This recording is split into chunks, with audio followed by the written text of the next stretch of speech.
आमदीद कहते हैं एक्सप्रेस टीवी की जानिब से, प्यारा रमज़ान की पूरी टीम की जानिब से और अपनी जानिब से। लोग आपको देखते हैं टीवी पर और सब आपको पसंद भी करते हैं।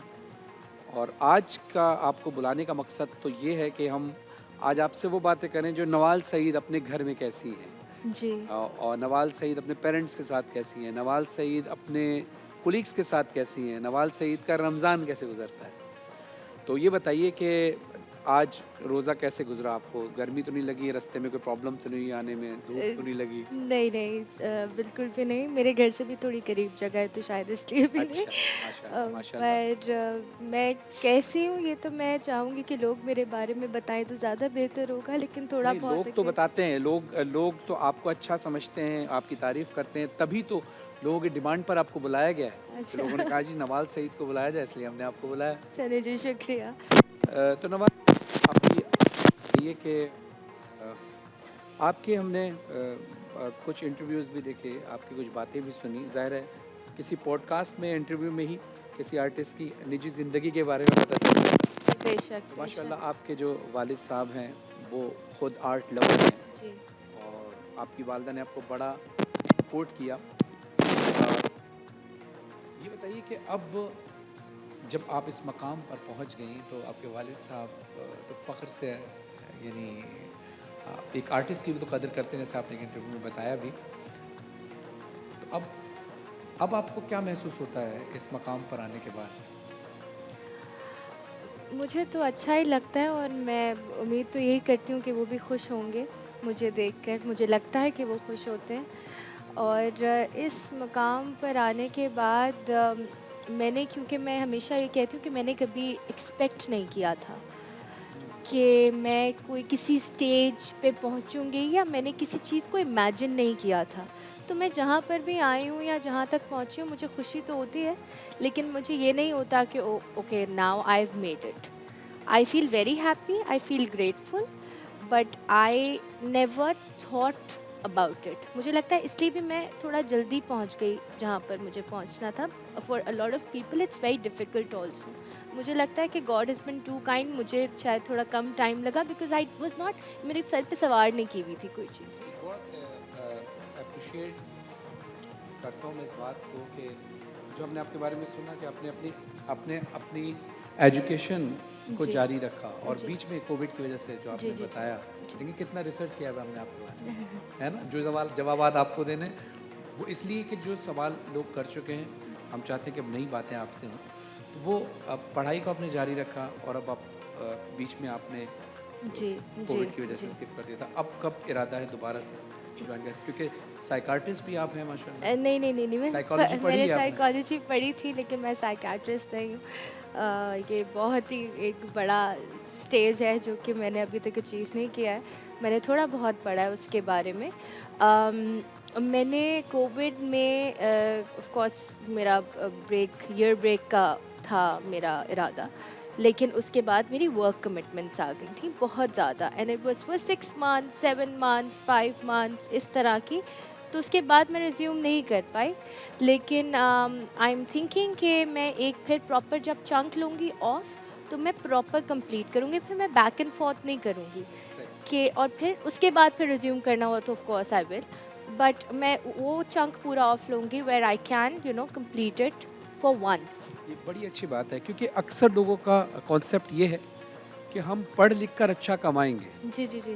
तो इल्म का ताल्लुक रिस्क से नहीं होता। बिल्कुल नहीं होता। क्योंकि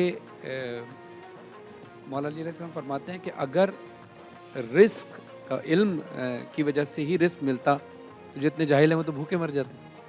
तो इल्म तो आपके आपके थॉट्स को बढ़ाता है, हम्म, आपके विजन को बढ़ाता है। हम्म, और रसूल खुदा सल्लल्लाहु अलैहि वसल्लम इरशाद फरमाते हैं कि इल्म हासिल करो माँ की गोद से लहद तक।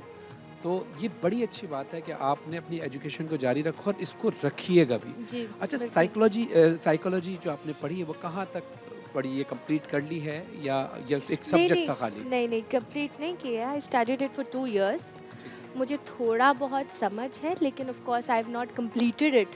हम्म, और मैंने पूरा, क्योंकि जो मेरा ब्रेक आ गया था तो उसके बाद I couldn't complete it. I studied it तो इसको बट कंप्लीट करेंगी आप? इंशाल्लाह एक कॉल इंशाल्लाह। आपके लिए आई है, अगर आप जी इजाज़त जी दें। जी, बिल्कुल बिल्कुल। अस्सलाम वालेकुम।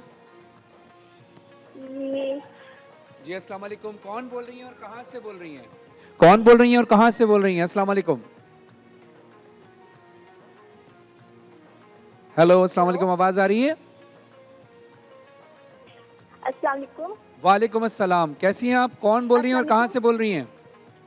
जी मैं आमना बात कर रही हूँ सियालकोट से। अच्छा आमना जी, फरमाइए। अस्सलाम वालेकुम। वालेकुम हेलो अस्सलाम जी। वालेकुम अस्सलाम। नवाल सईद आपके साथ क्या- बैठी हैं, सामने बैठी हैं। कोई सवाल जी करना मैं चाहेंगे, इनसे आमना बात बात करना कर चाहिए? रही हूँ सियालकोट से। अस्सलाम वालेकुम आमना, कैसे हैं आप? भाई आप कैसे हैं? जी मैं भी ठीक हूँ, और नवाल सईद भी कह रही हैं, वो पूछ रही हैं आप कैसी हैं? जी मेरा सवाल है आपसे कि आपको आपके करियर में सबसे ज्यादा किसने सपोर्ट किया था? आपको आपके कैरियर में सबसे ज़्यादा सपोर्ट किसने किया था? मेरी फैमिली ने ही मुझे सपोर्ट किया था, और मैं अपने आप को भी इस बात की शाबाशी दूंगी कि मैं भी करती रही। हाँ। So I think there are people आपके साथ होते हैं, आपके पास होते हैं जो आपको सपोर्ट करते हैं, लेकिन आपको अपने आप को भी रोज़ उठ के थैंक यू बोलना चाहिए, because you were the one doing it. तो ऑफ कोर्स अपने आसपास के लोगों को क्रेडिट दें, लेकिन सबसे ज़्यादा अपने आप को दें। When you start loving yourself then people will love you. तो माशाल्लाह। मुझे लगता है कि मैंने भी अपने आप को बहुत सपोर्ट नहीं, किया था। बहुत अच्छी बात है। ज़ाहिर है इंसान जो थैंक यू। अपने काम से प्यार करता है, वो अपनी अपनी हर चीज़ का अपना भी ख्याल रखता है। अच्छा नवाल, ये बताइए कि थोड़ा रमज़ान की तरफ हम आते हैं। जी जैसे कि आपने बताया कि आप साइकोलॉजी भी आपने पढ़ी है, तो जितनी भी आपने पढ़ी और जितना आप इंसानी दिमाग के बारे में, नफ्सियात के बारे में जानती हैं, ये बताइए पहले, यानी आपके बचपन में भी ऐसे आपने देखा होगा, यानी पहले कहते हैं, यानी हमने देखा भी कि पहले घर छोटे छोटे होते थे, लेकिन लोगों के दिल बहुत बड़े होते थे। बिल्कुल। अब घर बहुत बड़े बड़े हो गए, दिल बहुत छोटे हो गए। यानी हमें अक्सर नहीं पता होता कि हमारे पड़ोस में कौन रह रहा है, उसके यहाँ कौन जीता है, कौन मरता है। पहले तो ये होता था कि हम एक दूसरे के अफ्तारियाँ देते थे, अफ्तारी बांटने जाते थे, या मस्जिद के अंदर जो हमारे पेश नमाज होते थे, उनके घर के आगे एक लाइन लगी होती थी रोज़, और वो कहते थे कि भाई इतनी अफ्तारी मैं नहीं खा सकता, लेकिन लोग मोहब्बत का इजहार करते थे। बेशक। आजकल आप क्या समझती हैं, क्यों ऐसा हो गया? क्या लोग बिजी ज़्यादा हो गए हैं? आप क्या समझती हैं, आपका क्या कॉन्सेप्ट है इस बारे में? मुझे लगता है लाइफ एक तो बहुत तेज़ हो गई है। जो हमें कोविड ने सिखाया था वो ये था कि थोड़ा सा स्लो हो जाए। इतना भाग दौड़ के इतनी फास्ट ज़िंदगी गुजार के हमें कुछ मिलना नहीं है, लेकिन आई उसके बाद दोबारा when we back to the normal routine, तो मुझे लगता है कि हमारे पास वक्त कम है और हमारा जो मुकाबला है वो सख्त है। अच्छा, तो आप इस बिकॉज बात ऑफ को दैट आप इस बात को मानती हैं कि मेरा तो ये मानना है कि कोविड में नुकसानात बहुत हुए, जानी नुकसानात बहुत हुए, सेहत का बहुत नुकसान हुआ, मुझे लगता लोगों है के मेंटली कारोबार भी बहुत बहुत नुकसान हुए, लेकिन बेनिफिशियल था, कुछ जगहों पर आपको फायदा भी हुआ है। बहुत यानी जगह पे। आप अपनी फैमिली को एक फुल टाइम दे सकते थे, एक अच्छा क्वालिटी टाइम जिसको कहते हैं। आप अपने घर में जो टाइम अपने माँ बाप को अपनी मसरूफियत की वजह से नहीं दे पाते थे, वो कोविड की वजह से दे देते थे। जो एब्सोल्युटली। अपने बच्चों को नहीं दे पाते थे, वो कोविड की वजह से देते थे। जो बहन Absolutely. भाई को नहीं दे सकते जी। थे। तो आप क्या समझती हैं, आप भी इसको मानती हैं इस बात को? मुझे लगता है सिर्फ ये नहीं, बहुत फ़ायदे हुए हैं कोविड में। एक तो सड़कें साफ़ हो गई, समंदर हमारा साफ़ हो गया, ट्रैफिक के इश्यूज़ थे हमारे बड़े उसमें, और हमें कोविड ने भी सिखाया to slow down in life and to value things that are important. हम लोग बहुत सारी चीज़ों पे अपना, मुझे लगता है, वक्त ज़ाया करते थे या इम्पोर्टेंस देते थे, जो कि कहीं ना कहीं ज़रूरी भी हैं to run in this world. लेकिन कोविड में हमें जो टाइम मिला था वो हमने उन चीज़ों में इन्वेस्ट किया जो हम वैसे नहीं करते शायद। मतलब आई माई सेल्फ वॉज, मैं एथलेटिक हो गई थी और मैं कुकिंग करने लग गई थी, मैं बड़ी नई नई चीज़ें ट्राई कर रही थी, तो अपने आप के बारे में आपको बहुत सारी चीज़ें डिस्कवर करने को मिली थी। तो आई थिंक बहुत तरीक़ों से कोविड बहुत बेनिफिशियल था, मतलब mentally of course, health wise तो, और जो इश्यूज हुए हैं उसकी वजह से, वो तो हम बिल्कुल भी we can't bring that back. लेकिन एक वक्फे की तरफ जाते हैं, अभी आप हमारे साथ हैं। मैं आपके साथ, आपने किचन में भी जाना है हमारे साथ। जी जी अभी आप हमारे साथ हैं, एक वक्फे की तरफ जाते हैं।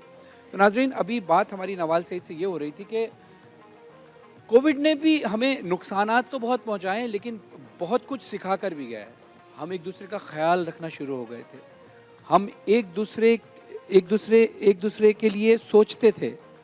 हम एक दूसरे को टाइम देते थे। हम अपनी फैमिली को टाइम देते थे। लेकिन ये रमज़ान फिर आया है आपके लिए ये सारी चीज़ों को रिपीट करने के लिए कि आप अपनी फैमिली को टाइम दें, अपने दोस्तों को टाइम दें, अपने बहन भाइयों को, अपने बीवी बच्चों को टाइम दें।